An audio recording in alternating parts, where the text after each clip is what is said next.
Welcome to the Fantasy Champions Fantasy Football Podcast. Here's your host, Morgan Colby and Rick Lemon.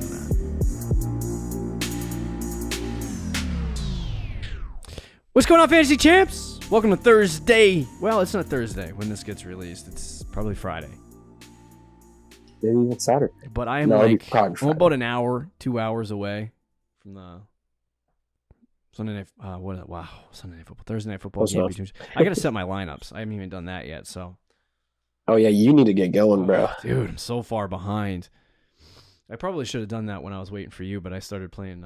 Starfield. Whoa, Starfield. So much fun. You big Starfield guy? Yeah, I'm a nerd.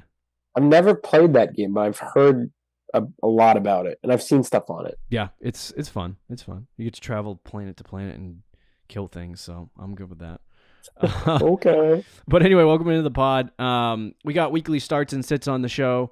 We'll break down each of Rick and I's starts and sits and tell you who we got individually.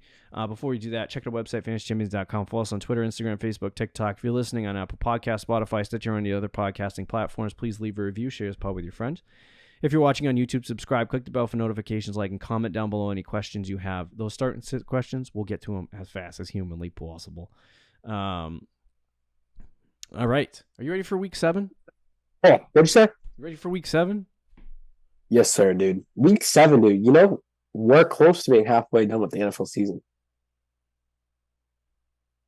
No, stop. Don't say things like that. It's 17 weeks, so I'm still in the first half, okay? It's actually 18 weeks, so we're. Is it 18? We got to week 9. Dude, I'm like lost in 2015. All right, let's do our starts and sits. Let's start with the quarterbacks, and I'll start with Brock Purdy at Minnesota. Minnesota actually was an easy matchup, but last week I think they did pretty good against the quarterback they were playing, and so it pushed them down a little bit in the fantasy points allowed total, but they're still a top 10 easy matchup in fantasy football. With 18.4 points per game scored at that position. I think, obviously coming into this game, like last week, I think I told you just to sit Purdy, and he pooped himself. Probably Purdy's worst game. First loss as a starter. I could be wrong, but I want to say we had a tough week. I feel like we either do like really, really good on starts and sits, or really bad. We just have really bad. There's no in between. They don't give us any kind of like wiggle room. It's just really bad or really good. But no. So Purdy at Minnesota. Minnesota is, they give up a lot of fantasy points to the quarterback position. They've never really been good in the secondary. So this should be a bounce back game for San Fran and San Fran's offense. I like him to Brandon Ayuk in this game because there might not be Debo and there might not be CMC.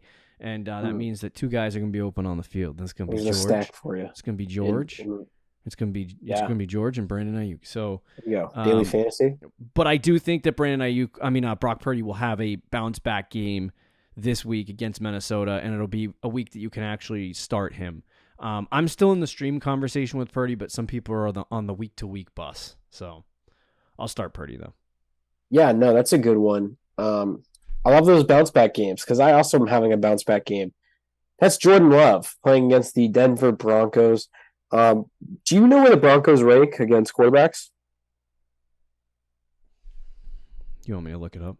No, I know the answer. They are 32nd, meaning they are the worst team in the league defending quarterbacks in fantasy this year. Nice. So this is literally the best possible matchup. He's coming off a bye. He's coming off a bad game. The weeks before his bad game, he was putting up some pretty good numbers. I'll pull it up here because I had the wrong league, which has the quarterback stats all messed up. Yeah. But he had 22, 20, 25, 18. Right? That's really good. He was, I think, QB3, right, through the first 4 weeks? Yeah, something like that. And then he had 7 against the Raiders and just had an awful game, 3 interceptions. You get a bye week. He's recovered from the bad week. I'm expecting a bounce-back week off the bye versus an awful, awful Broncos defense outside of Pat Surtain. They have really nobody playing well in that defense. So I feel like this is a big-time bounce-back spot for Jordan Love. Okay. Let's move to the sits at quarterback. I have Big Kirko. You like that? Oh. Cousins versus San Francisco on Monday Night Football. I'm sorry, Rick, I had to do this to you. No, I don't know if I should change mine because I have the same guy. I didn't see that you had Kirk. Oh, see, I was going to check this before the show. You loser. Do you want me to change? I can find somebody else. I'll find somebody else. Go find somebody else real quick. Okay.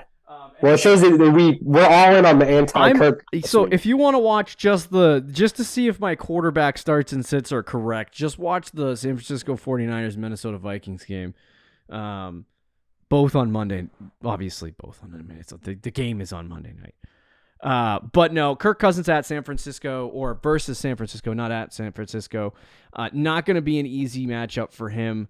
San Francisco is one of the best defenses in the NFL. They just lost a football game. They're going to be coming out hot. They give up 11 fantasy points a game to the quarterback position. It's just not a good week to start Big Kirko. Oh, and by the way, friends, no Justin Jefferson. No Justin Jefferson. So, not going to be good for Kirk Cousins. He already kind of struggles without it, but without Justin Jefferson. But against San Francisco, all bets are off. So I'd sit him this week. Find another option. Yeah, no, agreed 100%. He was my top choice as well. But I'll give you somebody else. I'll give you Jared Goff against Baltimore. Whoa! Goff has been balling out this year. He's QB5. So you would think he's a must start every single week. Nope. Not for me. Against Baltimore, I'm going somewhere else. So you know how I told you Jordan Love has the best possible matchup in fantasy? Yeah. You know who's the number one defense against quarterbacks? The hardest matchup for quarterbacks? The Baltimore Ravens. And that's who Jared Goff is playing this week. Very, very tough matchup. I think this is going to be kind of a grinded out game. Maybe it's a shootout. Maybe I'm wrong. It'll be a close game either way. Two pretty even teams. I think Detroit's probably slightly better, but it is in Baltimore, so it's going to be a very tough matchup for him.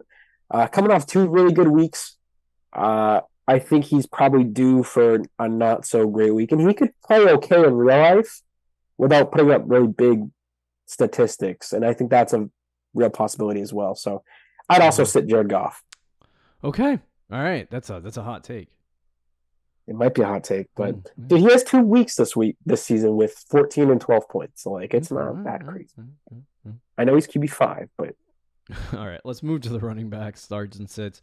For my start at the running back position, I have Javonte Williams versus the Green Bay Packers. I want to confirm he's in the game. He should be. He played last week. Okay, all right, because I'm like, I would be a dum-dum to completely say this, and then he just isn't playing. And I'll do this. I'll do this live for you guys, so you know that I just want to give you the right information. No, he's playing this week. So he has had a tough season. Got injured. He's only been like around 40% of the snaps. 9.7837 on the season so far. So it hasn't looked great with Javonte if you drafted him and expected him to be really good. But this week he's going up against the Green Bay Packers. And the Packers currently are the fifth easiest matchup, I should say, against running backs. They give up 24.5 points per game. So this should be a game that you see Javonte Williams get somewhere around 15 fantasy points. I anticipate that the Broncos can have some success against this Packers defense, and Javonte should be able to run the football. So I would start Javonte Williams this week, but if he doesn't do good this week, I'm kind of out. Yeah, I'm see you later on Javonte Williams. Yeah, he has not. He hasn't scored more than 9 points in a week. Yep.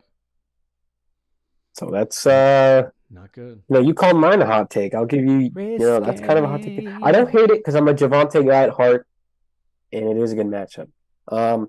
My guy. To be fair, he's doing that on 40% of the snaps. So if you gave him like 60 to 70, he would be at like 13, 14. True, that's true. Without touchdowns, by the way. My guy, I feel like I'm kind of cursing myself because I said this last time and it didn't work well. But every time I put one of my home league players in here as a start, they usually don't do well. And that's Jahmyr Gibbs. It's kind of my last stand with him as well. My old friend. He's been better than Javonte, but he hasn't been great either. He has 8, 12, 9, and 9. So 12 is the most points he's had. 8 is the lowest. He's kind of sitting there between 8 and 12 points every week. He missed the last 2 games. The reason I have Jahmyr Gibbs, though, is because David Montgomery is out this week. So it's going to be the Gibbs game again. It's another opportunity for him to shine. I'm hoping they still give him receiving work because last time Montgomery was out, he only had 2 targets. And they gave him all the carries. And it's like, that's not really his game. With Montgomery out, it should be like 15 carries and like 6 targets. This is the last chance. It should be. They should use him like the 49ers use McCaffrey. Right? He just brought up Gibbs to rant. No, I'm not. I'll stop the rant. But isn't that how he should be used, right? I would imagine you actually use your top 12 selection. Yeah, probably.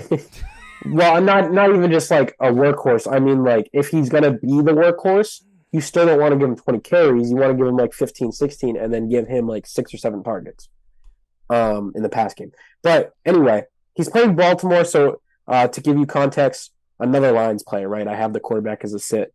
As good as they are against the pass, they do struggle against the run a little bit. Sleeper has it as a light green matchup. I think they ranked 18 against running back, so it's not like the worst matchup, but it's not great either. So it's not a bad matchup for Gibbs. He's got to be in a position to be the workhorse, no David Montgomery, so he has a huge opportunity to really have a big game. If he doesn't have a big game this week, though, I think I'm not completely out on him because he's still like a flex player, but I'm out on him completely being like a RB2. Okay. The Lions could have drafted like Will McDonald, something like that. They could have drafted Christian Gonzalez or Jalen Carter.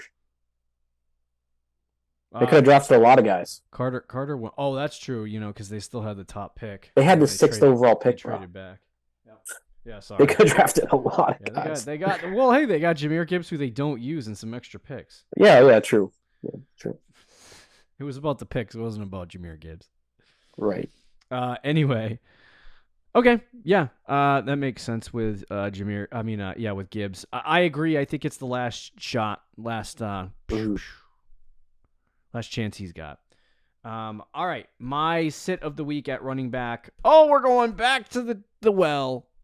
Oh, isn't this your sit last week? Yep. And I'm going right back to the well because people are out there and they're like, well, you know what? It was just a hard matchup. That's why. It was a hard matchup. And that is why the Cardinals running backs had a bad game. And I'm guaranteeing you that Keontae / DiMarcino, what a frig his name is going to be a really good running back this week. And he's going to win my week because it's a good matchup against Seattle. No, they both suck. The Cardinals suck, and they're not going to be good. So keep them on your... You know what? Drop them. It's over. Drop them.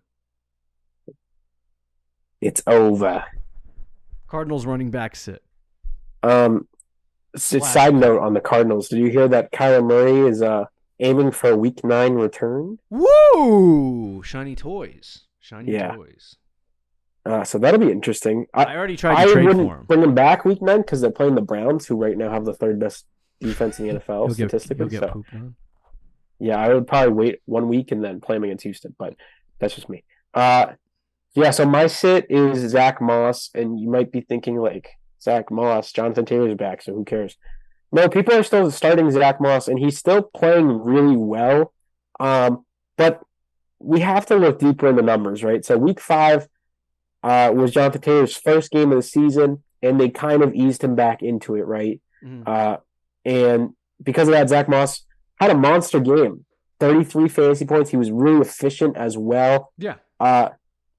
This week, 7 carries, 21 yards, 3 yards a carry. They used Jonathan Taylor more. Jonathan Taylor got more touches this week. It looks like they're starting to switch to make Taylor the lead back again. Yeah. But Zach Moss had 6 catches, so PPR value goes through the roof, and he also had a touchdown. So he finished with 18 fantasy points. So people are still going to start him. He's the RB5 on the season. Yep. The running back position is broken, dude. So with all that said, he's 100% going to be started by anyone who owns him. Yeah. In most normal leagues. I would recommend not doing it. Jonathan Taylor is taking over this backfield. He's going to get more carries than Zach Moss. He's going to get more touches than Zach Moss. And they're playing the Cleveland Browns, who we all saw what they did to the 49ers last week. I know the 49ers had a lot of injuries. It wouldn't have looked like that if they were all healthy. but they're still a very, very good defense.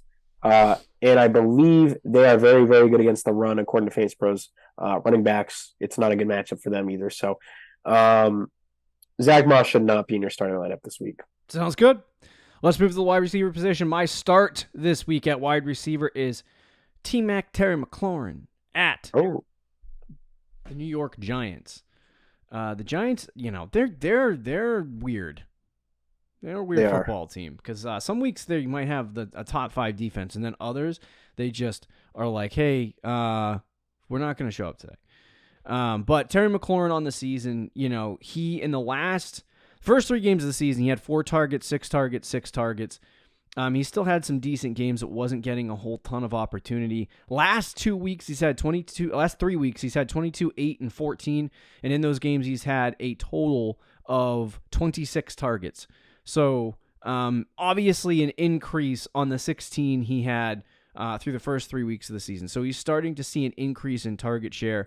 I also will say with the easier matchup, if he does have an increased target share, he will probably have more successful performances at the wide receiver position. Just to let you know, the New York Giants currently give up 30 fantasy points a game to the wide receiver position, which ranks like, I think, a top 12 easiest matchup. So I would get Terry McLaurin out in your lineups and not be afraid of starting him this week. I think it's a good matchup, and you should roll. There you go. Wasn't he your sit last week? I believe so. He did pretty decent, didn't he? I think. He did okay against Atlanta. 14, yeah. He caught 6 passes on 11 targets, though, so that's not hot. 7 yards per catch. Yeah. Or per target. Per target. He had 81 yards. 13 yards per catch. If he caught more passes. My guy is Amari Cooper against the Colts. Deshaun Watson is likely coming back this week. I know there was some concern that he wouldn't play this week. He was a full participant, though, on Thursday, so that's a really good sign. Even if he doesn't play, I still feel good about Cooper because against the Colts have really struggled this year against the pass. They ranked 22nd, I believe, to wide receivers. So it's a good matchup. It's a top 10 matchup for Cooper. And he's actually been pretty solid this year, no matter who the quarterback is. But without Watson, he has been worse.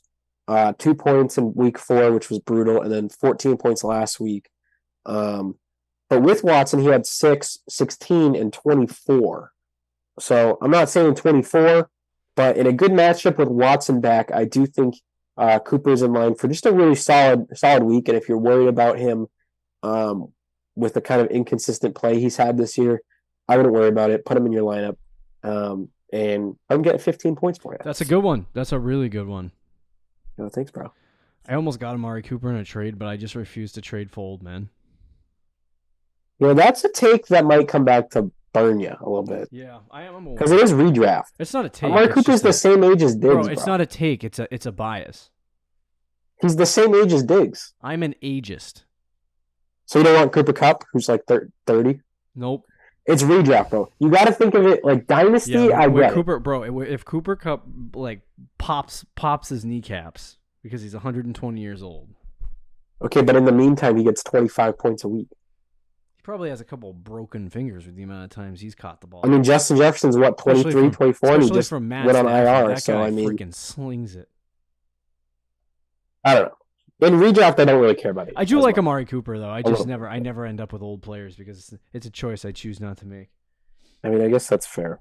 All right, let's move to the sits at wide receiver. My sit at wide receiver is Jerry Jeudy. And the stupid part is I got to start him because there's no one else left in my team because they're bye weeks. Yeah, so whatever, bro. But I'm going to sit Jerry Jeudy this week versus Green Bay.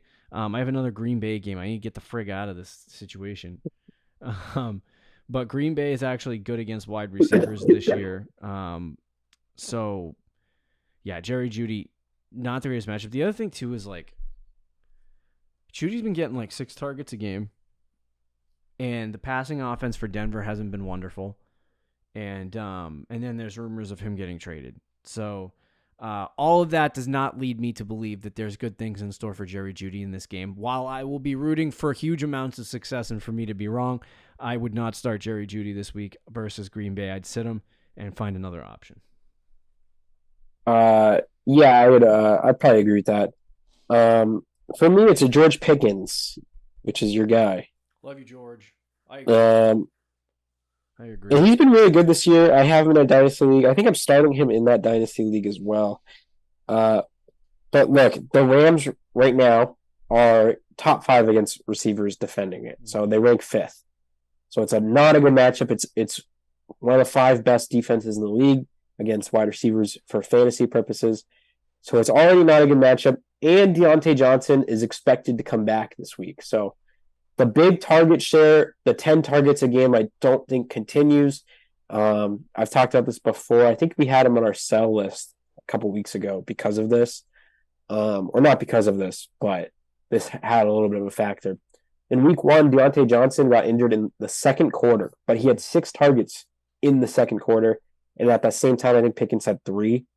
So I'm not saying that Johnson's going to come in after being on IR and just out-target Pickens, but it does take away targets, I think, from George Pickens in an offense that really isn't that great. Mm-hmm. So he kind of needs to rely on the big plays, which will still get him good weeks, but those 10-target games, I think, are kind of in the rearview mirror for him. Agreed. Okay, finally, the tight end position, and we'll send you on your way. We do have one more show this week, by the way. So be sure to check that out. Trade targets. Best show of the week. Gets the most traffic, so be sure to check that out. Which is kind of interesting to me, but... People love the trade targets, my friend. I guess so. Who do I trade? Who do I trade, dude? All right, my start at tight end this week is Zach Ertz at Seattle. Zach Ertz coming off a bad week, but he has consistently gotten a target share and 9 to 11 points per game. This week he got 4, so I think he bounces back in this game against the Seattle Seahawks and is able to. Man, I keep taking guys from the same games. This kind of making me angry. But no, I would start Zach Ertz this week and ride with it, especially if you need a tight end and you don't got one, which I'm in that boat this year.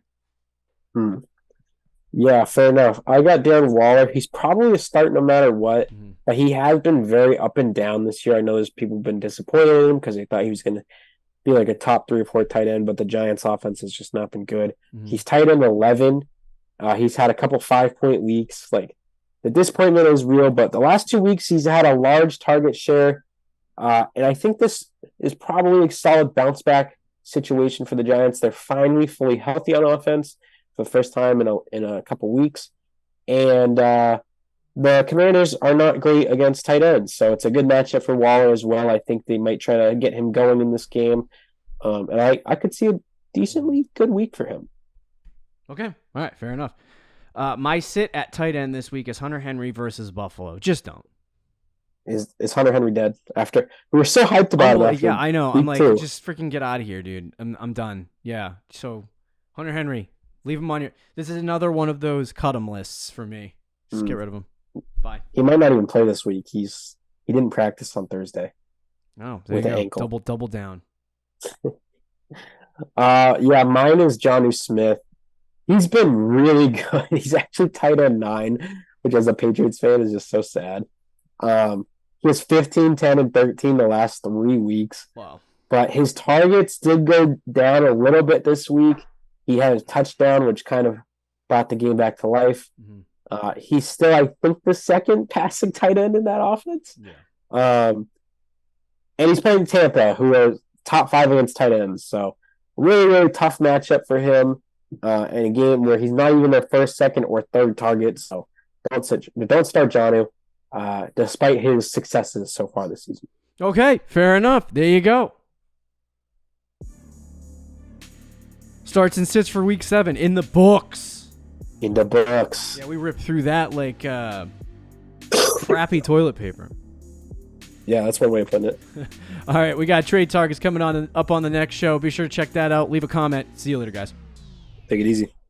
Thank you for listening to the Fantasy Champions Podcast. Make sure you subscribe on iTunes and YouTube and follow us on Twitter @TheFFChamps.